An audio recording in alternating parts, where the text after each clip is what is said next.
자, 오늘 일곱 번째 생명과 번성의 축복. 한번 따라 하실까요? 생명과 번성의 축복. 여러분, 번성을 아예 가슴 속에 꼭 새겨 넣어 주시기 바랍니다. 생명은 반드시 태어났으면 뭐 해야 된다? 번성해야 됩니다. 생명이라고 해서 그냥 생명으로 존재하는 것도 귀하고 감사하지만 생명은 가만히 있지를 못합니다. 생명은 어느 쪽을 향해든지 달려가게 되어 있습니다. 생명은 번성으로 달려가든지 아니면 끝에 가서 뭐 마지막이 있겠지만 그 마지막을 하여 절망과 좌절로 기화와 가난과 사망의 골짜기로 내려가기도 하는 거거든요. 근데 하나님의 뜻이 무엇일까? 성경은 하나님의 뜻을 말하는 거니까 하나님은 성경을 통해서 우리 생명에 관하여 어떤 생각을 갖고 계실까? 창세기 1장 28절에 사람을 지으시고 하나님이 그들에게 뭐 하시고 복을 주시며거든요. 이게 놀라운 거예요. 하나님이 만들어 놓으시고 그걸로 끝 하면 무슨 의미가 있겠습니까? 그런데 하나님께서 그들을 기어 놓으시고 가장 중요한 복을 주시며 그랬습니다. 그러면 복이 뭐예요? 복이 뭘까? 최진사 때 셋째 딸인가 거기 보니까 칠복이라는 놈이 있어요. 왜 칠복이라고 줬을까요? 7가지 복을 받아라. 그랬는데 최진사 때 딸하고 결혼 허락을 받으니까 7개 복 중에서 하나가 맞았다고. 우리 성도들은 오직 십자가 튼튼히 붙잡고 이런 찬송가만 하시지 최진사 셋째 딸 잘 모르시죠. 어쨌든 복에 대한 이야기들이 많이 있잖아요. 오복이 있고, 그죠? 사람에게 필요한 오복이 있고, 칠복이 있고, 팔복이 있고, 만복이도 있고, 만복이 이상 있나요? 천복이 있겠지만, 저희 아버님은 삼자 복자, 삼복 씨였는데, 어쨌든 처음에 자랄 때는 아버지 이름이 함자가 삼자 복자인가요? 저는 항상 아버님 성함이 어떠시냐 그러면은 일찍이 정말 학문이 축출하여 삼자 복자입니다. 좀 그랬어요. 왜냐면 삼복입니다 그러려니까 조금 그런데 어쨌든 지금 생각하니까 순복음이야. 영혼이 잘 되면 같이 범사가 잘 되고 강건하시고, 그래서 하나님은 잘 믿으시고 강건하시고 늘 기도의 삶을 사시다가 이제 천국에서 기도하시는 축복을 받으셨습니다. 자, 그러니까 이 복이라고 하는 단어가 상당히 추상적인 것 같지만 생명은 뭐가 없으면, 복이 없으면 생명은 사실 존재하기가 어려운 것입니다. 그래서 생명의 가장 중요한 하나님께서 복을 주셨는데, 그럼 복의 내용이 뭐예요? 하나님이 그들에게 이르시되, 자, 복의 내용이 뭐냐면 생육하고 번성하고 땅에 충만하라. 땅에 충만하라는 것이죠. 그러니까 저와 여러분이 생명인 걸 믿으십니까? 어떤 사람은 내가 생명인가? 저와 여러분은 생명입니다. 생명은 그러면 어떻게 되냐면 생육, 계속 태어나고 자라고 그리고 어떻게 해야 돼요? 번성, 뻗어나가야 돼요. 담 안에 갇혀 있는 것이 아니라 아까 담장 너머로 뻗어나가라. 뻗은 가지처럼 뻗어나가라. 그래서 결국은 그 일대를 어떻게 만들어라? 충만하게 가득 채워라. 이건 누가 한 말이 아니라 누가 한 거죠? 하나님께서. 제가 그래서 지난 시간에 말씀을 드렸지만 생명은 번성으로 나가는 것이 하나님의 뜻인데, 자, 그렇다고 하면 제가 번성이라는 단어를 쭉 찾아본 적은 없었던 것 같아요. 근데 이번에 보면서 성경을 읽다가 보니까 계속 번성이 나와요. 그래서 이건 번성을 찾아보자.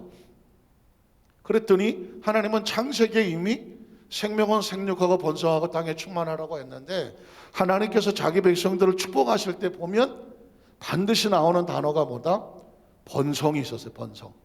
그런데 물론 번성이란 같은 의미를 가지면 창대하고 왕성하고 형통하고 강성하고 충만하고, 이게 다 같은 번성의 의미예요.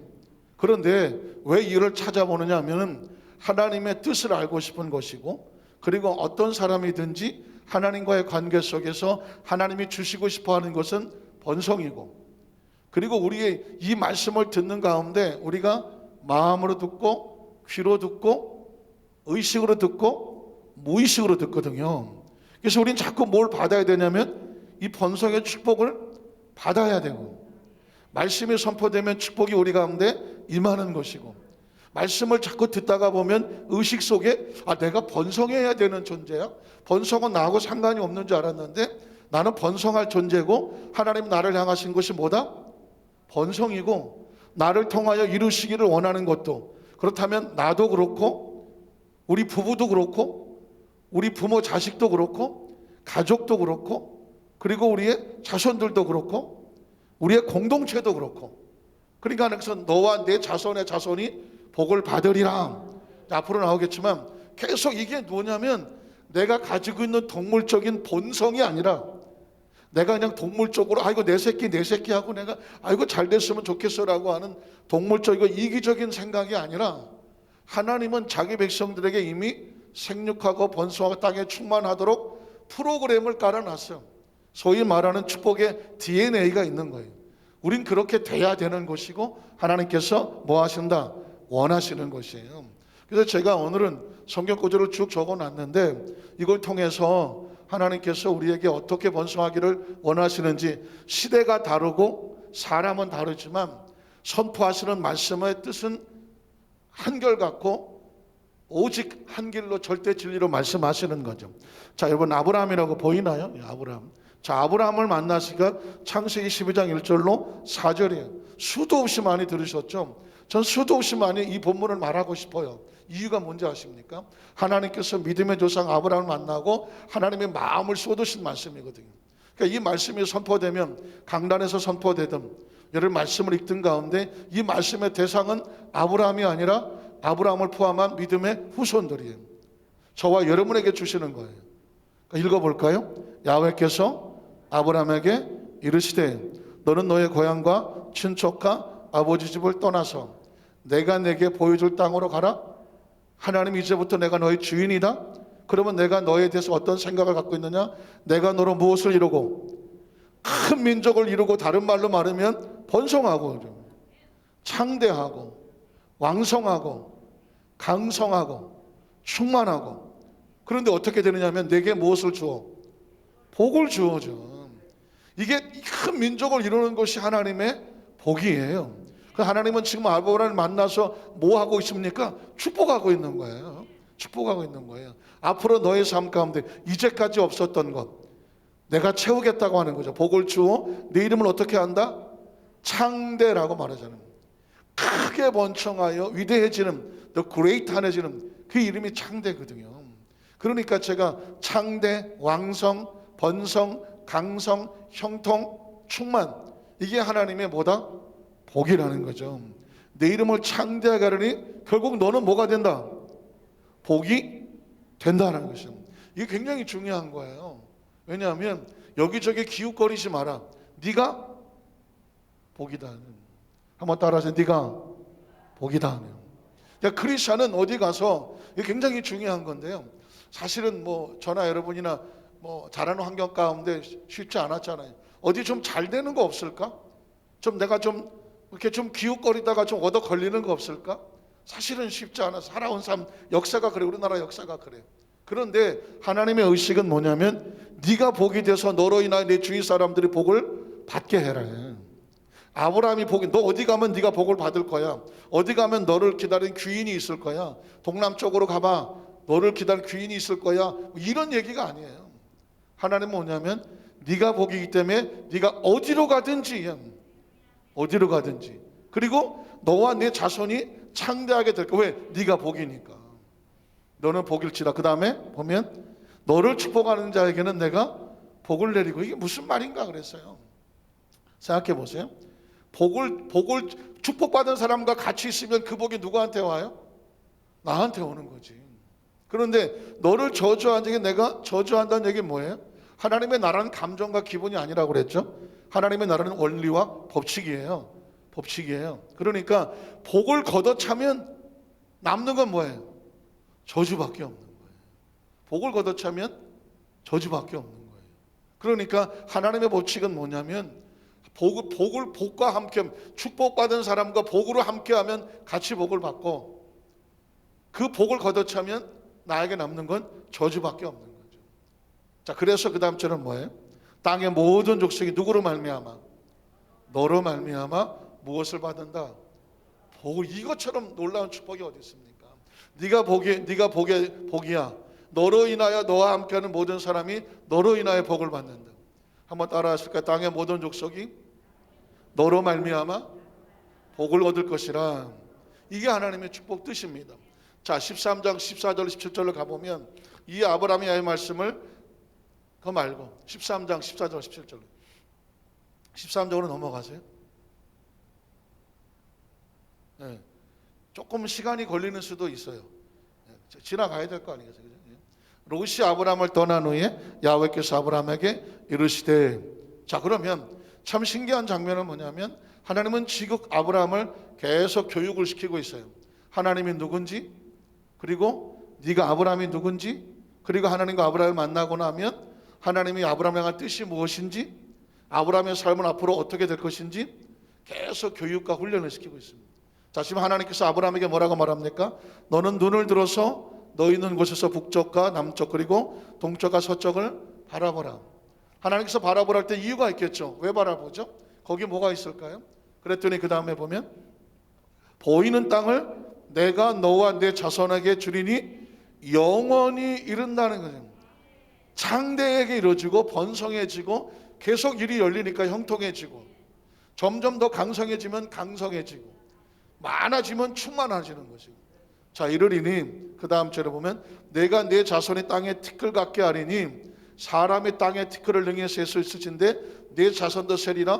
문학적인 표현이고 비유법이지만 결국은 뭐야? 네가 네 자손과 함께 뭐하리라? 번성하리라, 장대하리라, 왕성하리라, 강성하리라. 자, 그래서 너는 일어나 그 땅을 종과 행으로 두루 다녀보라. 네가 보이고 네가 꿈꾸고 네가 움직이는 네가 밟는 땅을 내가 것을 다 너에게 뭐하리라? 주리라고 말하는 것입니다. 이런 보십시오. 이건 지금 우리가 주시옵소서가 아니라 하나님께서 아브라함을 만난 이후에 내가 너를 오랫동안 기다렸어. 너를 만나기를 기다렸어. 그리고 내가 너를 믿음의 조상으로 세우기를 기다렸어. 지금 너의 의식 속에는 우상, 그 다음에 실패한 아버지, 절망, 좌절, 불우한 어린 시절, 자식도 없는 나이 많은 늙어버린 아내, 늙어버린 자신의 모습, 이런 모든 환경과 여건으로 보면 정말 삶이 우울하고 쓸쓸하고 정말 비만 하면 울고 싶고 정말 바라보면 가슴이 그냥 뻥 뚫린 것 같아. 이 빈 곳에 지금 하나님이 존재하셔서 그곳에 희망을 채우고 비전을 채우고 기적을 채우고 꿈을 채우고 하나님의 능력을 채우고 미래에 하나님의 주시는 축복을 채우고 거기 의식에 창대하고 왕성하고 강성하고 번성하고 형통하고 충만하고. 이제 이 말씀을 계속 듣다 보면 여러분의 머릿속에 이제 오늘 저녁에 이제 잠꼬대 하신다. 창대하고 강성하고 왕성하고 형통하고 충만하고 번성하고. 할렐루야. 지금 하나님은 계속 아브라함에게 이거는 내게 주리라.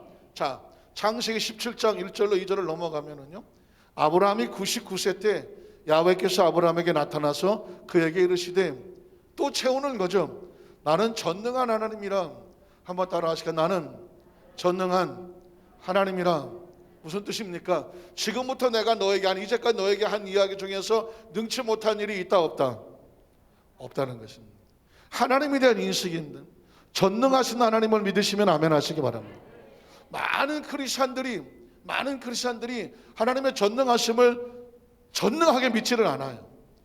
크리스찬들의 의식 속에, 사고 속에 하나님에 대한 막연한 의식을 가지고 있고, 아니 뭐 되면 뭐 하나님이고 안 될 수도 있고 뭐 인생이 다 그런 거지, 뭐 삶이 그런 거지, 뭐 아니 내 팔자가 그렇지, 뭐 하나님이 안 되면 뭐 내가 뭔가 부족한가 보지, 뭐 사람 자꾸 체념하려고 들거든요. 근데 하나님께서는 99세 25년 75세 분을 받았으니까는 뭐 24년을 기다린 아브라함에게 그 의식 속에 여전히 자신의 삶의 보이는 환경 때문에 낙심해 있을 수 있는, 아니 그냥 운명을 받아들이고 있는 그 아브라함에게 이렇게 나타나는 거, 나는 전능한 하나님이라. 가슴이 뛰십니까? 혹시 이 말씀에 가슴이 뛰십니까? 둘 중에 하나예요. 그건 뭐 다 아는 얘기 아니야? 하나님은 전능하시는 거. 이건 머리로 아는 거고요. 나는 전능한 하나님이라고. 그러면 뭔가 지금 내가 눌려 있고 절망하고 그냥 포기하고 그냥 추상적이었던 의식 속에 뭔가 뚜껑이 팍 열리는 것 같았고, 그래! 하나님은 뭐 하시다? 전능하시다. 하나님은 전능하시다 하면서 내 영이 갑자기 스프링처럼 탁 튀어오르는 그런 막 뭐가 반사적인 반응, 그게 하나님의 말씀이 우리를 깨우치는 거예요. 아브라함에게 나는 전능한 하나님이야. 너는 내 앞에서 행하여 완전하라. 인간이 하나님 앞에서 완전할 수 있는 게 뭐가 있을까요? 행동으로? 말로? 무엇으로 완전해요? 무엇으로 의로워질 수 있나요? 하나밖에 없어. 전능하신 하나님을 믿는 거예요. 인간은 전체적으로 창조주를 믿는 것밖에 없어요. 우리가 무슨 우주를 다 알겠어? 학교에서 공부 좀 했다고 해서 지구를 다 알겠어? 환경을 다 알겠어? 뭐 수학을 다 알겠어? 뭐 영어를 다 알겠어? 자기가 한 전공을 한 건 뭘 알겠어요? 죄송한 얘기지만 중고등학교까지 공부하는 건 대학 가려고 공부하는 기초적인 학문이잖아요. 자, 대학을 가봐. 대학에 4년 동안 뭐 하나 했더니 개론이야. 개론이 뭐예요? 겉, 아웃, 테두리예요. 테두리. 개론을 배우는 거야. 개론. 그 다음에 대학원을 가봐. 개론을 배웠어. 그 중에서 하나를 갖다가 조금 더 하나 택해서 전공을 하는 거야. 전공. 석사를 나와서 전공을 했어. 석사를 나왔다고 학문이 완전한가? 조금 더 들어갔을 뿐이야. 조금 들어가. 석사를 나왔다면, 죄송한 얘기지만 석사를 갖고 하고 계신 분들 뭐 아시겠지만, 이건 뭐 석사는 학사도 아니고 박사도 아니야. 이건 공부를 안 한 것도 아니고 한 것도 아니야. 왜냐? 석사는 박사를 하기 위한 과정이거든. 제가 석사 대학원 졸업했습니다. 네. 공부 좀 더 하신 거야. 그렇지만 석사라는 과정은 박사 학위를 받지 아니하면 그냥 석사인 거예요. 그러면 박사가 됐어. 박사 학위를 과정에 들어갔어. 박사도 박사 과정이 있고, 캔디데이트라고 하는 박사 과정이 있고, 아니면 디그리를 받아서 학위를 가진 사람이 있어. 자, 그러면 박사 학위를 받으면 박사가 뭐예요? 널불박자예요. 많이 안다는 거죠. 많이 알지만, 죄송한 얘기지만 알기는 뭘 알아? 박사 학위를 받으면 무슨 생각이 드냐? 야, 내가 그동안 너무 몰랐구나. 너무 몰랐구나. 너무 몰랐기 때문에 앞으로는 함부로 말하면 안 되겠구나. 몰랐을 때는 그냥 막 주워대는 거야. 그런데 이제 하나에 대해서 조금 알게 되니까 이게 함부로 말하는 게 얼마나 위험한지를 알게 되는 게 박사예요. 예를 들어서 파리를 연구해서 일평생 파리에 가서 전문가라고 해보십시오.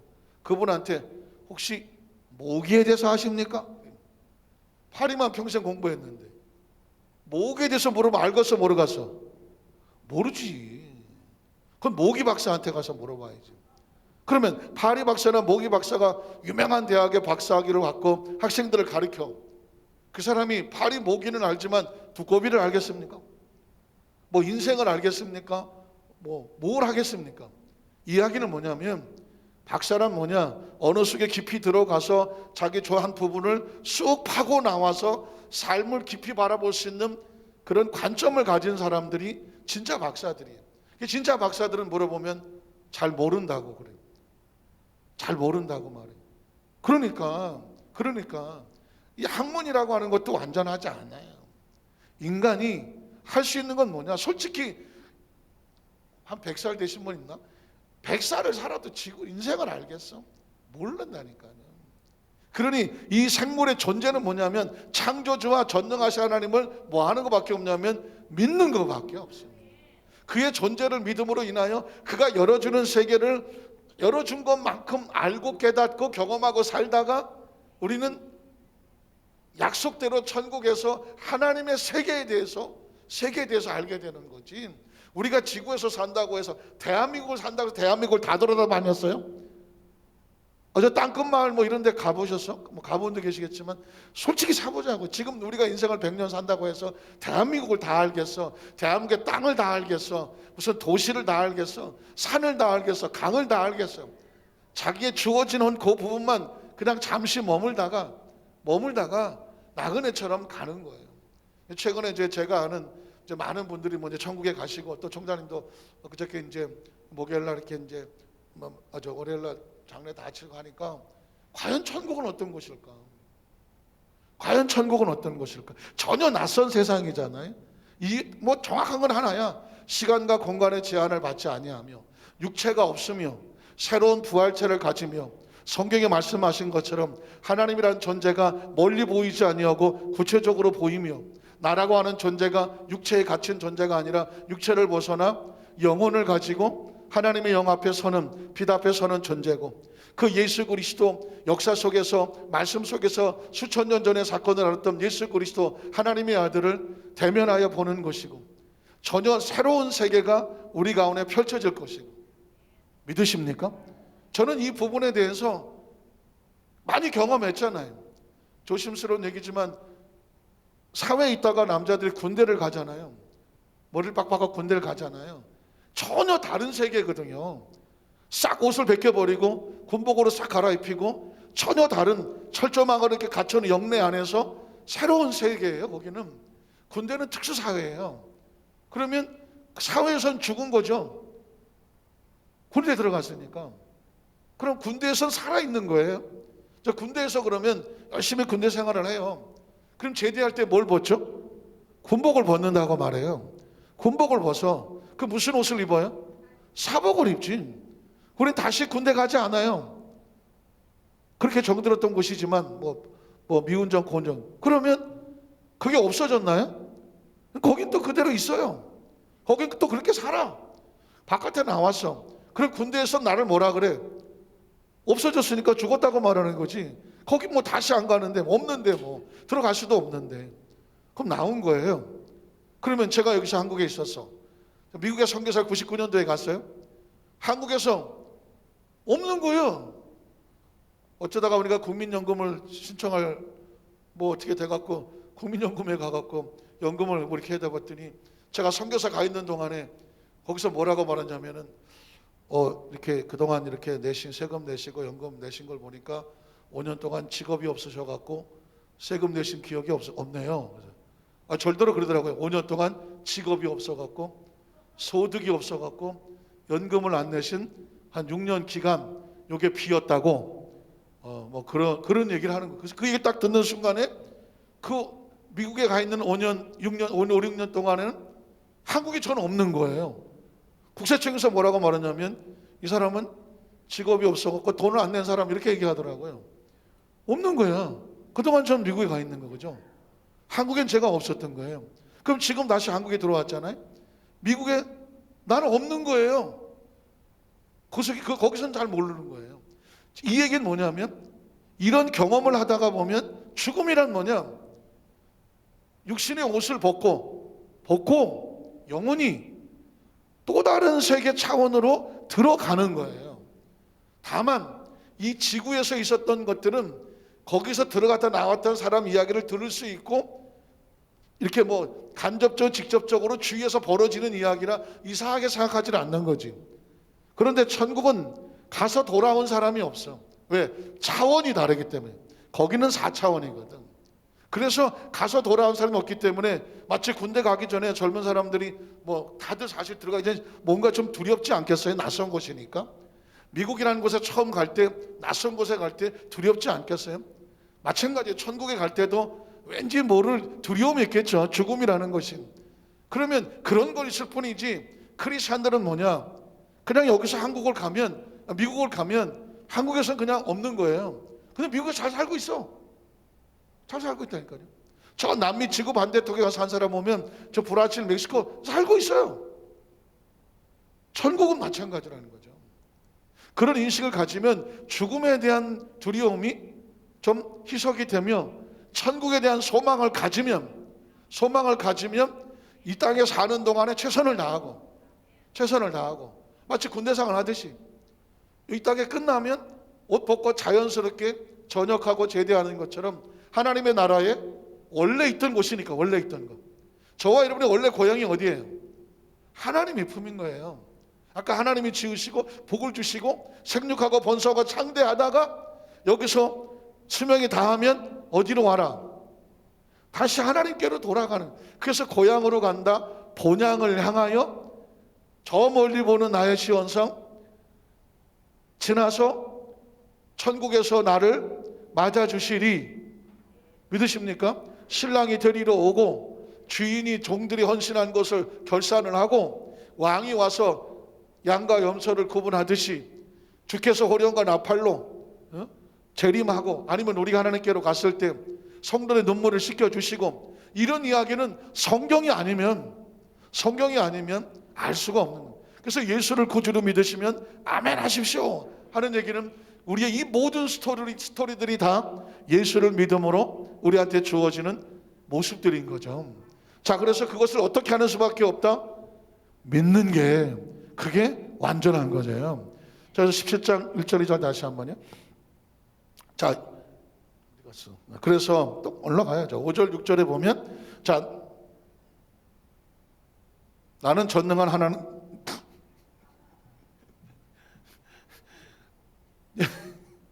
스톱. 자, 나는 전능한 하나님이라 너는 내 앞에서 행하여 완전하라. 2절, 내가 내 언약을 나와 너 사이에 두었음. 하나님과 아브라함 사이에 언약이 있어, 약속이 있어, 계약이 있어. 그게 뭐예요? 너를 크게 번성하게 하리라. 번성하게 하리라. 하나님이 아브라함에게 내가 너를 크게 번성하게 할 거니까 너는 나를 믿고 내 앞에서 완전하라. 얘기는 뭐냐면 하나님을 믿고 절대 의지하라는 것이죠. 그러면 내가 너를 번성하게 하리라. 혹시 그런 생각 드세요?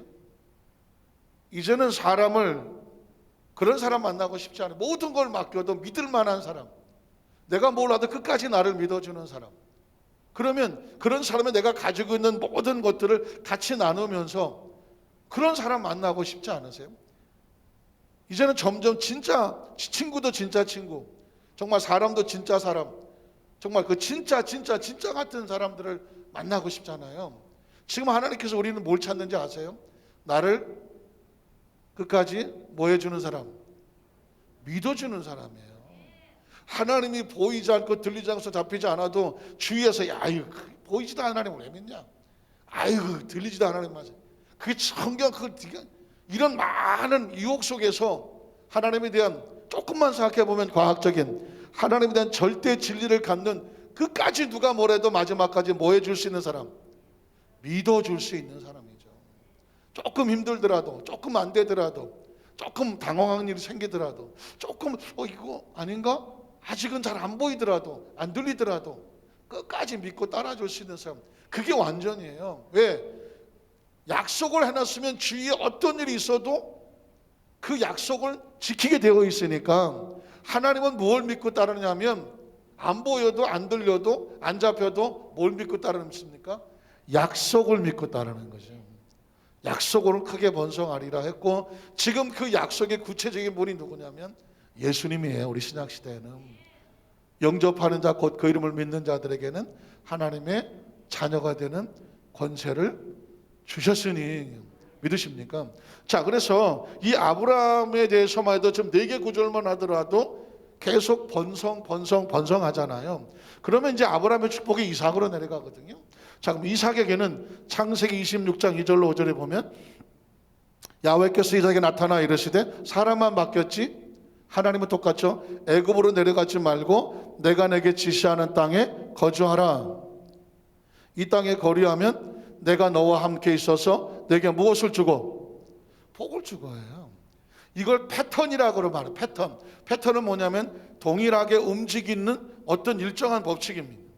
그러니까 하나님께서 아담과 하와를 지으시고 그들에게 무엇을 주시고? 복을 주시고, 아브라함을 불러이르시고 그들에게 아브라함 먼저 복을 주시고 그 내용이 번성하고 창대하고 충만하는 거죠. 자, 아브라함은 천국을 가고 그 아들 이삭이 그 다음에 하나님 앞에서 섰습니다. 그 하나님은 제일 먼저 무엇을 선포하죠? 내가 너와 함께서 내게 무엇을 주고?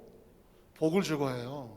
그러니까 하나님의 백성은 본능적으로 하나님과 우리 사이에 복으로 맺어진 관계예요.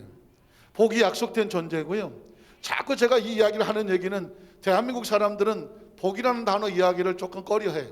왜? 복을 얘기하면 좀 천박해 보이고 사람이 좀 계산적으로 보이고 복을 얘기하면 수준이 좀 낮아 보이고 질이 낮아 보이고 특히 크리스찬들이 복이라고 얘기하면 아유 저 기복신앙이라고 말하고 사실은 우린 예전에 그런 어떤 틀에 갇혀서 저 역시도 복에 대한 이야기하기가 쉽지가 않았어요. 그런데 성경을 보면 하나님은 입만 여시면 복이야. 하나님은 입만 여시면 복이야. 왜냐하면 하나님 우리에게 원하는 건 뭐냐면 나는 네가 복 있는 삶이 되기를 원해. 복 있는 삶. 가만히 생각해보니 모든 부모는 본능적으로 자기 자식이 뭐였으면 좋겠어요? 복을 받았으면 좋겠어. 자기 자식이 제가 뭐 많이 안 살아서 살아보니까 제일 힘든 게 뭐라고요? 자식이 우는 거야. 자식이 뭐 감격해서 울면 좋겠지만 아파서 울거나 실패해서 울거나 힘들어서 울거나 낙심해서 울거나 상처받아서 울거나 어떤 형태든 자식의 비참한 눈물을 보고 싶지가 않은 거예요. 다른 건 못 참고 다른 건 참아도 그건 못 참잖아요.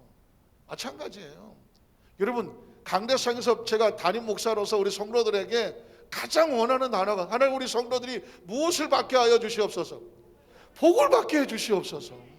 말씀을 왜 수많은 교회도 많은데 우리 여의도 수만산교회 강단에서 우리 성도들이 우리 교회에서 만나서 함께 이 방주 속에서 천국 가는 그날까지 함께 말씀을 나누면서 은혜를 주고받으면서 살아갈 목적은 뭐냐? 간절한 소원 우리 성도들이 하나님께 복을 받게 해 주시옵소서. 좀 성경 속에 하나님의 마음이 축복이니까 저는 끊임없이 축복을 선포하는 거죠. 우리 장로님들이 복을 받게 하여 주시고 안수집사님들 권사님들 복을 받게 해주시고 지역장로들 복을 받아야 되고 우리 모든 성도들 복을 받아야 되고 중고등부 청년부 다음 세대 왜 얘기합니까?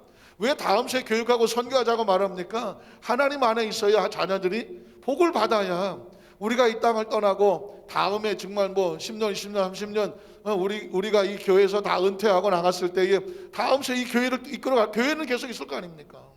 그러면 그 복을 받은 그 다음 세대들이 이 교회를 복 있게 이끌어가야 되고 수십 년 후에 여기 들어오는 수많은 성도들 그때는 그 사람들이 다 뭐 장로님들 되고 다 또 이 세대를 끌어가겠지만 그 복 있는 세대가 이 교회를 통하여 이 지역을 복되게 하여 주시옵소서. 예전엔 당장 우리 세대만 모였지만 이제는 우리가 뭐 앞뒤로 50년 보여야 되는 뭐 앞으로 50년 뒤로 50년 뭐 앞으로 50년은 뭐 우리가 가기는 어렵겠지만 뒤에 오는 50년은 세워놓고 가야 되잖아요. 그래서 제가 이제 주일 헌금 이렇게 올라오는 거 보니까 다음 세대를 위한 교육 선교 헌금을 우리 작정해 주십시오 그랬더니 그래도 보이지 않게 많은 성도님들께서 참여하고 계시는 걸 보고 제가 가슴이 찡했습니다. 사실 이 어려운 때에 헌금이나 또 선교 헌금 작정이나 쉽지 않잖아요. 어떤 사람은 뭐 11조도 그냥 뭐 건성건성 뭐 둘, 넷, 여섯, 여덟 짝수로 드리거나 뭐 1357고 뭐 홀수로 드리거나 뭐 봄, 여름, 가을, 겨울 1년에 4번 드리거나 정말 안 그러실 분인데 또 그렇게 하시는 분들 계셔서 뭐 형편이 어려우신가 보다 뭐 하나님은 아시겠지 그러고 있지만 사실은 예물은 언제 중에 가장 어려울 때가 예물이죠.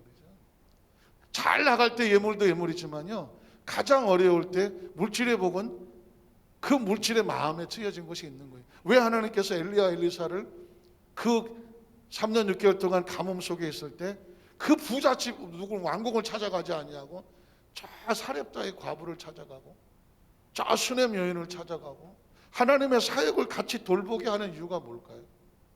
그곳에 하나님의 물줄기가 흘러가야 되기 때문에 그러는 거예요. 하나님의 축복이 어려운 곳을 헌신한 그곳에 축복이 흘러가는 것이거든요. 부자가 지갑에서 막 자랑하며 내는 것보다 저 과부의 둘이 했더니 예수님 보면서 저가 진정한 헌금이다 예물이다 말한 이유는 뭔지 아십니까? 하나님의 축복이 흘러가기를 원하는 거거든요. 왜 일곱 귀신이 들려갖고 그 길거리 창녀를 하고 정말 그 어렵고 얼마나 힘들었겠어요. 그 귀신 들렸고 절망에 빠졌던 여자인이 예수 믿고 구원받아서 그 자기가 정말 좋은 신랑 하나 만나서 시집이나 좀 잘 가서 어떻게 나머지 삶을 행복해 보겠다고는 결혼 지참금이거든요. 옥합이라고 하는 건 당시에 결혼 지참금과 같은 거예요. 그 옥합을 깨서 예수의 발에 부었다는 얘기는 자신의 미래에 대한 그 자기가 가지고 있던 생각에 그걸 내려놓았다는 거예요. 그 사람에게는 생명과 같은 거예요.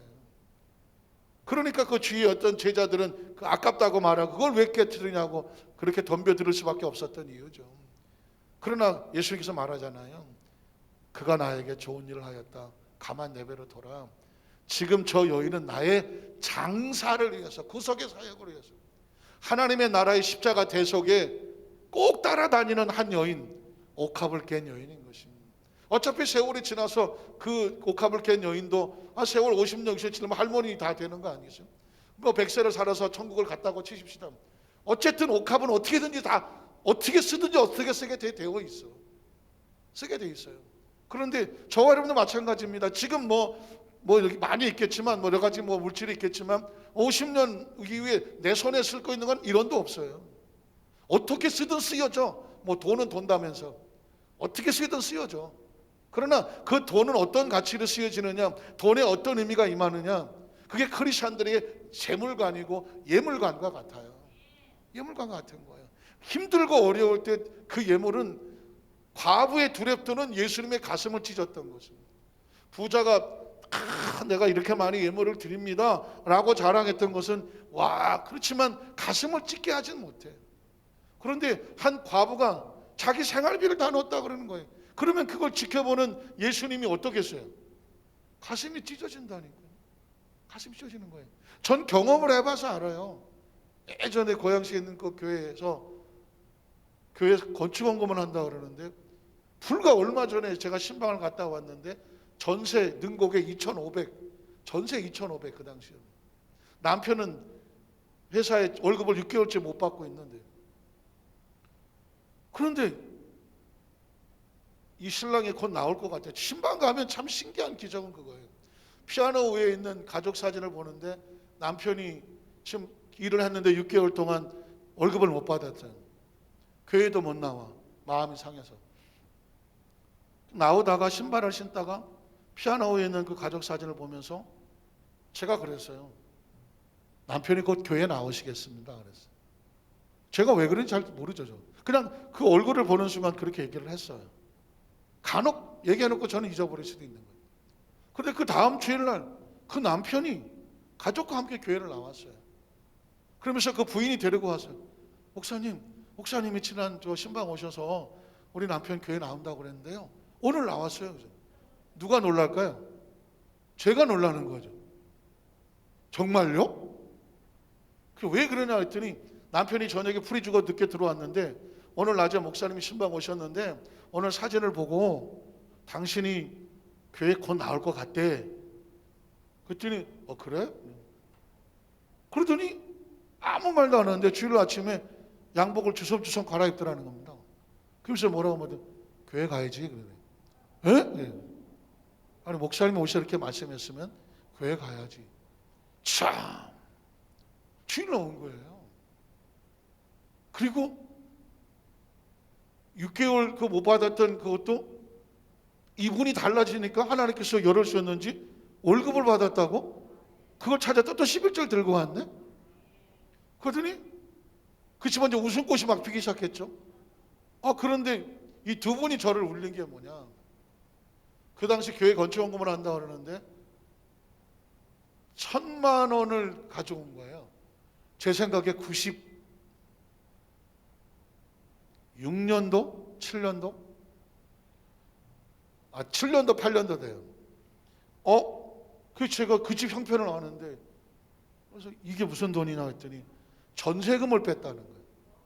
2,500인데 1,500짜리 전세로 화전이라고 하는, 지금은 완전 아파트 단지지만 그 당시로는 고양시 속에서도 약간 후미진 곳인데 1,500짜리로 가면서 1,000만 원을 들고 왔다는 거예요. 그때 제가 이런 말을 했어요. 나 이거 못 봤습니다. 아무 형편을 몰랐으면 할렐루야 아유 전 믿음이 좋으셔서 하나님 받으실 겁니다 라고 기도했을지 몰라요. 6개월 동안 남편이 월급도 못 받고 단칸방에서 2,500 전세 사는 거기서 1,000만 원을 들고 와? 이거 말이 안 되지. 제 생각으로 이건 말이 안 돼. 그래서 제가 핑계를 찾느라고 혹시 남편하고 의논했습니까? 왜냐면 남편이 몰래 가져왔다면 이거 남편한테 가서 확인하세요. 이래야 되거든요. 근데 뭐라고 말했냐면 그 남편이 그러라고 그랬다는 거예요. 제가 피할 방법이 없는 거예요. 그래서 제가 그것 아니.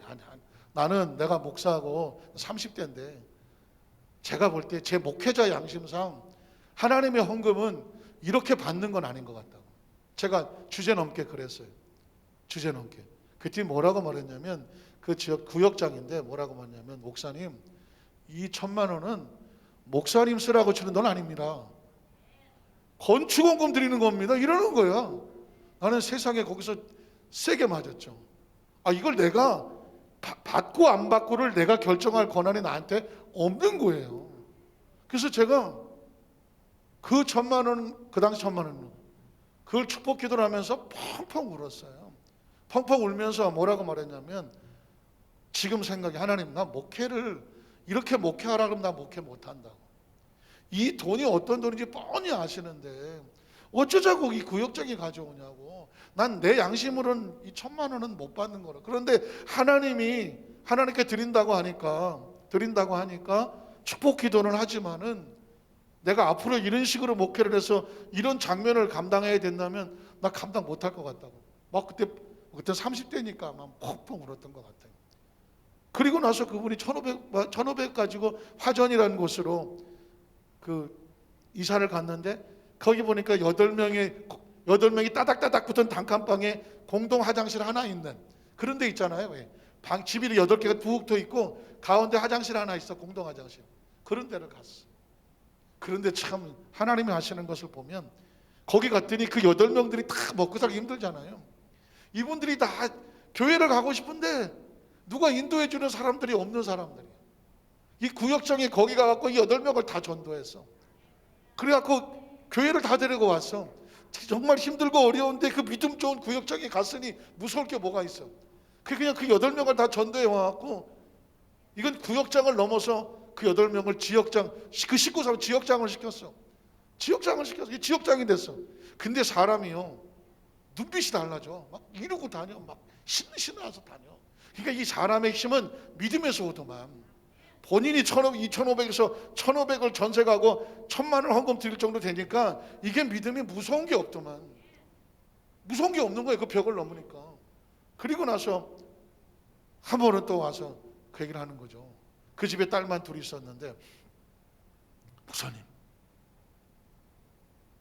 제가 임신을 했다고. 딸 2개가 둘이 있는데 8년 만에 임신을 한 거예요. 아들을 그렇게 원했다는 거예요. 그러면서 하는 말이 그 아들 이름 줘달라고. 왜 이름을 내가 짓냐고. 남편이 줘야지. 그랬더니 뭐라는지 알아요? 남편이 꿈에 목사님이 꿈에 나타나셔서 자기한테 아들을 하나 던져주고 가더래. 저는 밤에 안 돌아다닙니다. 참고로 전 절대 밤에 안 돌아다닙니다. 그러니 꿈에 나타나서 그 아들 그 바깥 집사님한테 아들 하나 던져주더래.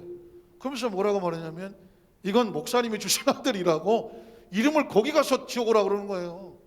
그때 제가 산부 예배 끝나고 막 내려와서 이제 기도 바로 하는데 그때 이제 그날 주일 찬송을 뭘 불렀냐면 예수님 찬양을 불렀거든. 주의 이름을 부르는 자라며 4절에 예수님 찬양. 그래서 그렇죠. 예찬이라고 지으라고. 그때만 제 당시 영감이 그래. 그리고 걔는 예찬이 됐어요. 예찬이. 그리고 나중에 보니까 미국 신학교 갔다 오고 나서 보니까 아들 낳고 나서 보니까 신학교 강의를 갔는데 거기 와서 앉았더만. 거기 와서. 그리고 강의 끝나고 나서 식사를 대접하는데 딸을 둘을 다 데려왔어. 하나는 건대 법대를 나오고 하나는 신학생 가려고 준비하고 이렇게. 근데 참 신기합니다. 걔들한테 제가 그랬대. 기도할 때 너 커서 뭐 되고 싶으냐 했더니 저 변호사요. 그래. 하나가 그랬어. 얘가 법대를 가고 건대 법대를 가고 또 그 둘째 딸은 뭐냐면 주의종 된다고 사모하는. 그래서 지금 그 둘째 딸은 여의도 순복음교회에 있는 목사님하고 결혼해갖고 사모가 되어 있고, 둘째 큰 딸은 뭐 변호사 시험 뭐 몇 번째까지 본다는, 그 이후에는 제가 잘 몰라요. 그래서 지금 기도원 가는 관산동 쪽에 교회를 개척해서 제 기억으로 예비순복음교회인가 라고 오른쪽에 있는 것 같아요. 제가 이제 지금 이 말씀을 드렸던 이유는 제가 목회를 하면서 수없이 많은 성도들의 그 헌신 때문에 눈물을 흘려봤지만, 지금 여기 있는 것처럼 그 어떤 자신의 한계를 넘어서서 그 어려운 가운데 물질을 들여서 그것이 하나님의 축복이 영적이 됐던 육적이 됐던 자녀가 됐던 흘러내려가는 그 복을 보았던 아주 대표적인 사례 중에 하나고요. 우리 강성식 목사님은 아는, 옛날에 원당 순복음교회 있었기 때문에 아는. 제가 그냥 기억 속에 가물한 얘기를 하는 것이 아니라 아주 생생한 이야기를 하고 있는 중입니다. 자, 이제 말씀을 정리해 가야 되겠네요. 이 땅에 거리하면 내가 너와 함께서 내게 복을 주고 내가 이 모든 땅을 어떻게 너와 내 자손에게 주리니, 이유가 뭐냐면 내가 내 아버지 아브라함에게 맹세한 거예요. 그러니 부모가 하나님 앞에 복 있는 부모가 된다는 게 얼마나 중요하냐면, 하나님이 아브라함에게 약속한 것을, 아브라함은 천국을 갔어. 그랬으니 그 약속을 이제 내가 너하고, 그게 너가 누구예요? 이삭이야. 아브라함의 자식이 이삭이거든. 그러니까 내가 하나님 아브라함에게 너와 네 자손에게 복을 주리라, 그것을 약속했잖아요. 번성하게 하려면. 아브라함은 떠났지만 누구한테 와요? 이삭에게 와잖아요. 그에게 복을 주어 아버지하고 약속했다, 그 맹세한 것을 이루어 주겠다. 그러면서 그 다음 절이 뭐예요? 네 자손을 하늘의 별과 같이 뭐하게? 여기도 번성이야. 제가 지금 이게 쭉 적어놔서 물론 이제 다음 시간에 야곱하겠지만은, 아니 난 성경에 구석구석에 이렇게 번성이 숨어 있는 줄을 제가 몰랐어요. 그냥 번성은 그냥 섞여서 나오는 단어인 줄 알았어요. 하나님 주신 축복 가운데 섞여서 나오는 단어인 줄 알았더니 이게 메인이야, 메인. 복을 주어 하늘의 별과 같이 번성하게 하며 이 모든 땅을 내 자손에게 주리니 그러잖아요. 사실상 하나님이 주셔야 되잖아요. 눈치채셨죠? 이 정도 신앙생활하면 건강은 누가 주셔야 돼? 하나님 주셔야 돼. 장수는 누가 주셔야 돼? 하나님이 주셔야 돼. 사실 우리 자녀가 잘 되는 복은 누가 줘야 돼요? 하나님이 주셔야 되더만. 이거 아무리 내 손은 내 자식이라도 정말 내 자식 이렇게 됐으면 좋겠다 하지만 이게 내 마음대로 안 되잖아요. 물질도 솔직히 얘기해 보자고, 물질도 정말 내가 열심히 잘해서 얻어오는 것도 한계가 있어. 물질은 누가 주셔야 돼요? 하나님이 주셔야 되더라고요. 남편도 누가 지켜줘야 됩니까?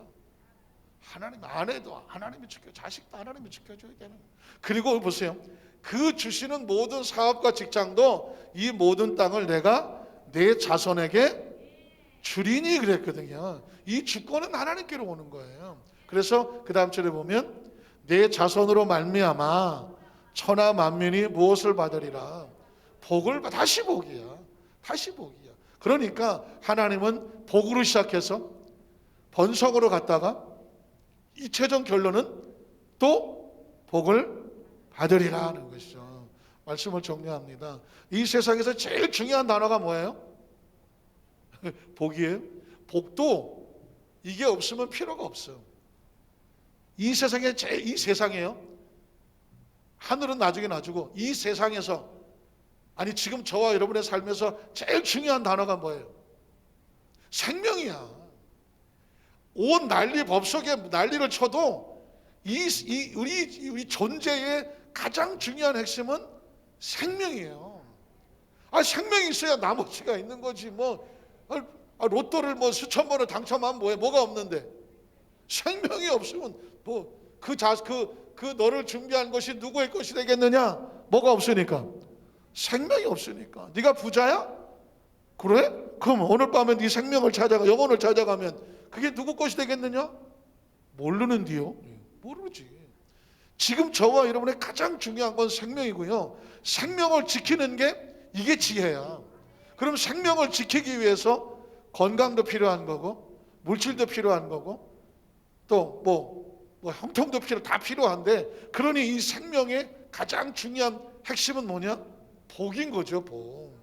그래서 복이 왜 필요하냐? 생명 때문에 필요한 것이고, 복의 본질은 뭐냐? 번성하고 창대하고 형통하고 강성하고 왕성하고 충만하고 가득해서 생명의 역할을 잘 최대한으로 감당하고, 그리고 육신의 생명은 이 땅에서 유한적이지만 우리에게는 영원히 시간과 공간을 초월해서 함께 할 수 있는 영생이 있잖아요. 영원한 생명. 그래서 영원한 생명을 찾는 거고요. 그것이 하나님 안에서 예비된 곳에서 누리게 되는 줄로 믿습니다. 이걸 깨닫는 사람을 구원받은 사람이라고 말하는 것입니다. 오늘 저와 여러분의 말씀 가운데 이제 여기까지만 했죠. 26절. 다음에 이거는 또 계속, 사실은 이거 자체는 더 하고 싶어, 계속. 왜냐하면 계속 말씀이 선포될 때는 이 말씀에 기름 부음이 있어요. 축복이 선포될 때는 축복의 영이 흐르고 기름 부음이 흐르고 은혜가 흐르고 하나님의 인식이 임하고, 왜냐하면 내 믿음대로 될지어다는 얘기는 하나님을 어떻게 믿느냐에 대로 되는 거거든. 저는 이 말씀을 선포하면서 축복하시는 하나님, 번성케 하신 하나님, 형통케 하신 하나님, 자기 백성에게 복을 주신 하나님, 이걸 계속 여러분에게 선포하는 이유는 뭐냐면 이 말씀을 타고 하나님의 역사가 흘러나가는 것을 믿기 때문입니다. 여러분, 이 모든 말씀을 듣는 모든 성도들이 그 축복의 주인공이 되시기를 주님의 이름으로 축원합니다. 기도하겠습니다. 하나님 아버지, 감사합니다.